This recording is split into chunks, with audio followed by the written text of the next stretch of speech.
આજે હિંમતનગર બંધનું એલાન હુડા સમિતિ દ્વારા આપવામાં આવેલ છે અને એને અભૂતપૂર્વ સફળતા મળી રહી છે। હિંમતનગરમાં કોઈ પણ જગ્યાએ કોઈ પણ નાનામાં નાનો વેપારી અને શાકભાજીની દુકાન પણ ક્યાંય ખુલ્લી જોવા મળતી નથી। એટલે એનો અર્થ એ થયો કે આ લોકો પણ અર્બન ઓથોરિટી આપવા માટે સંમત નથી અને એ હુડા સાથે જ છે। હિંમતનગરનો વિકાસ, હિંમતનગર નગરપાલિકાનો વિકાસ જ્યાં થઈ રહ્યો નથી ત્યાં હુડાની કોઈ જરૂરિયાત લાગતી નથી। હિંમતનગરની વસ્તી જ્યાં 1 લાખની આસપાસ છે ત્યાં હુડા લાવવું જ એક નકામું છે। એ લોકો જાણે છે પણ કેમ લાવે છે એ મોટો સવાલ છે। ઓકે કાકા, આજે હિંમતનગર બંધનું એલાન હુડા સમિતિ અને 11 ગામના ખેડૂતો દ્વારા આપવામાં આવ્યું છે।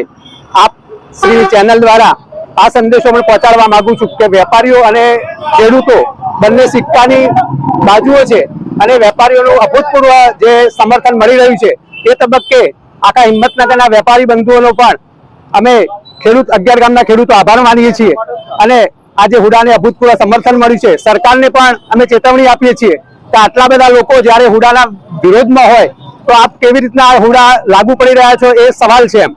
અને જો આ રીતના જો આ બહેરાકાંડ સાંભળી ના શકતા હોય તો ભવિષ્યમાં પણ જલદ કાર્યક્રમો, વિધાનસભા ઘેરાવ આવે કે સાંસદ સભ્યનો ઘેરાવ આવે અથવા તો ધારાસભ્યનો ઘેરાવો કરવાના જલદ કાર્યક્રમો, કારણ કે 100 દિવસથી આજે હુડાનું આંદોલન ચાલી રહ્યું છે એટલે ખેડૂતોનો આક્રોશ પણ વધતો રહ્યો છે।